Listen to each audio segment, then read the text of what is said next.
to RealiTEA with me, AJ Line, and let's get right into The Circle, Season 5, Episode 2. So, the anticipation is thick, child. The anticipation got hips, okay?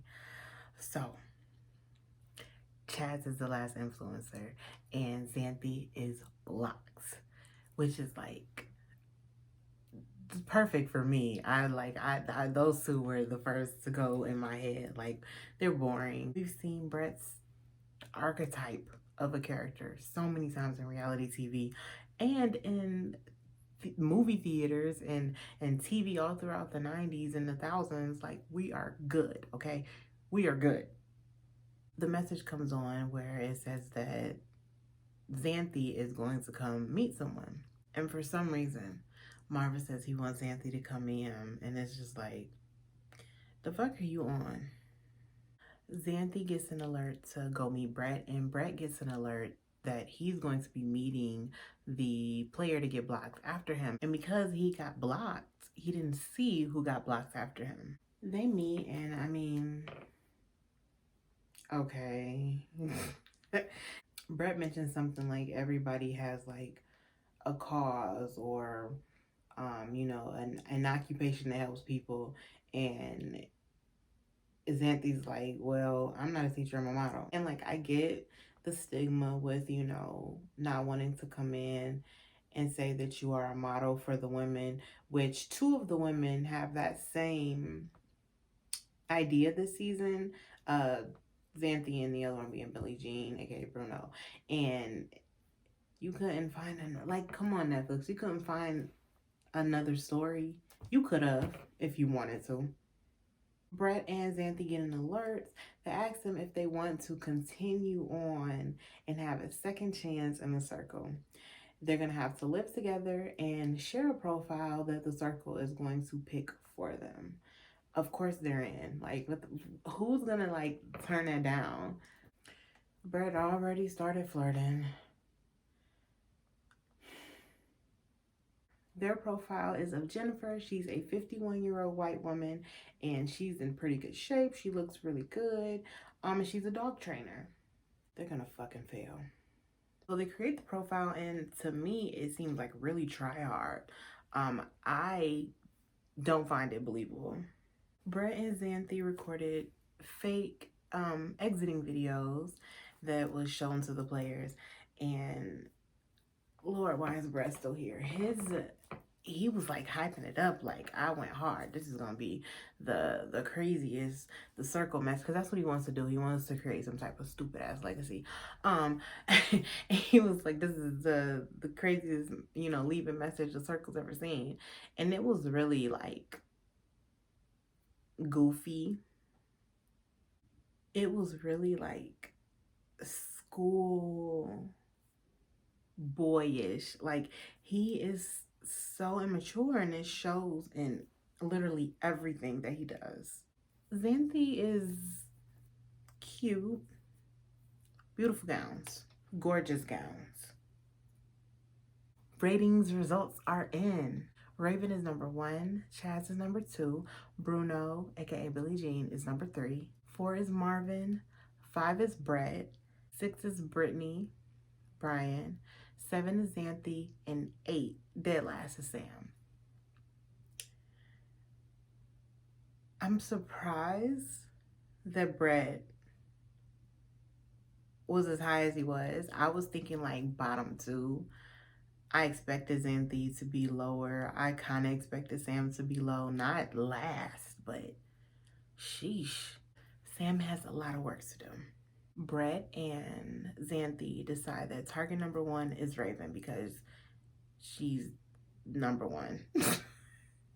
They have a circle chat, and Sam like is lighthearted about it, but she's really bothered by it like in real life. But she's lighthearted in the message, and she asks them like, what did she do wrong?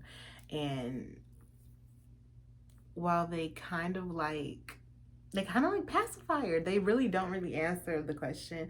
And honestly, being so early in the game, I don't really think it's a matter of doing anything wrong at this point. It's just about doing the right things and being close, building relationships. And I guess she hasn't built those pivotal relationships just yet, but I mean, it's really early in the game. So Sam private chats Marvin. She's being very careful with her words, and she just wants to know why he chose, out of everyone, uh, her to be the one that he will block. He says to us, the audience, that he doesn't know if he can trust her, which is like weird because what the fuck did she do that made herself seem untrustworthy? Am I missing something? So then he messages her.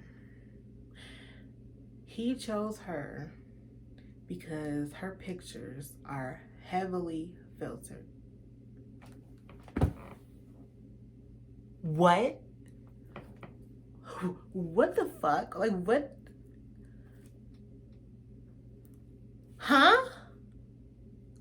I can't wrap my head around it. Like, what the fuck? And then Sam kind of feels like he might not be the only person that feels that way. And it's like, what does filters have to do with anything at all?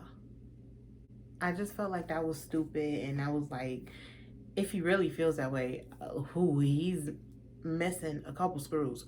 But if he just said that to like find a reason, it was stupid. But I mean, I guess that's better than him actually being stupid. That conversation seems to end okay, and then Marvin still says that like if he has a chance, he might block her. Oh my god, come on! Oh, come on now, Marvin. You were fave coming in. Come on. We have a new player, and it's Tom, and he's a quirky little comedian, a white guy from the UK. Well, he lives in a palace of some sort that holds some of the queen's diamonds. Look, okay, I don't really 100% understand it, but I know he lives in some type of like, I don't know, sanctioned castle, and the queen, or who the fuck ever, made his father. You know, they all about titles over there. Like, she gave him a title and take care, watch my shit. And they moved into the palace, and he wants to come in the circle as himself because he wants to prove that people are like him aren't snobby.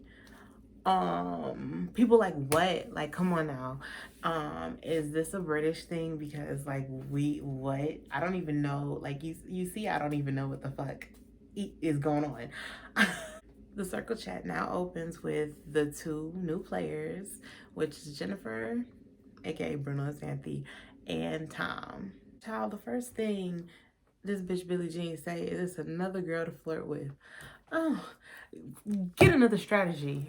God damn it, you can't just use just that. I want her to do good. I really do want Billie Jean to do good. I don't know why the fuck she picked Bruno, but look, I want her to do better. So again, he goes into the chat, Tom, and he's talking about the Tower of London. Nigga, nobody knows what the fuck that is, okay? They're like, we don't know what that is. Bitch, me neither, nigga. Everybody's going through Tom and Jennifer's profiles, and like, people are liking Jennifer's profile, and honestly, I'm surprised.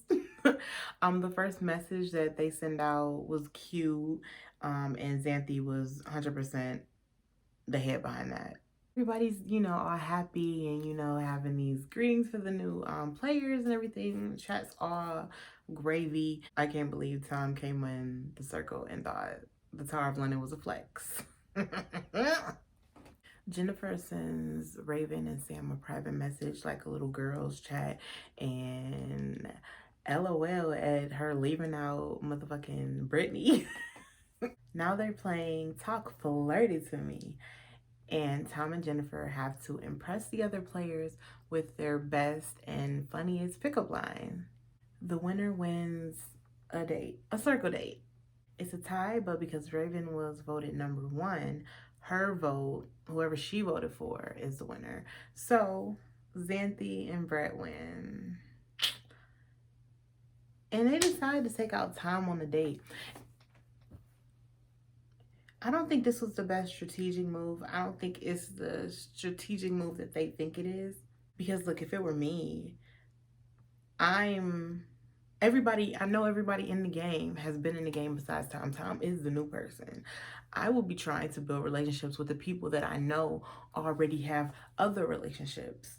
Okay, so coming in as a new player and having this information, because they have more information than anybody else, and they need to take advantage of that. And it's two of them. They need to take advantage of that, but they're fucking not. And it's no way Jennifer is gonna win. There's no way. There's no fucking way. So they decide to take Tom, which is dumb because Tom is the new one. So they're hoping to form a bond and then have like a duo, I guess. But again, if you pick someone else that already has a relationship, you pick Raven, you pick Chaz, you pick Marvin. Well, maybe not Marvin. Marvin might have been a bad choice. But you pick Raven or Chaz or even Sam, and those people have, have good relationships with at least one other person. By the way, Michelle is going hard on these voiceovers, okay? Like, she is eating. The whole date thing is pretty fucking boring. Um, but they're chatting back and forth. They're like, lightly flirting. And Tom is falling for it. But I mean, like, Tom, I guess, doesn't have a reason to. I guess nobody really has a reason to believe that they're a catfish. But he's just falling for it. He's caught hook, line, and sinker. Marvin private chats the influencers, Raven and Chaz, and I mean, like, could he be any more obvious about his intentions? But like, I'm giving him a chance, okay? I love all the dark skin solidarity from Raven, and the chat goes really well. They seem to like have an understanding and have like a little group. They are really looking like a core three. And then Chaz has Sam. So if anybody is set up the best right now, it's Chaz. I kind of love this alliance. So that wraps up episode 2.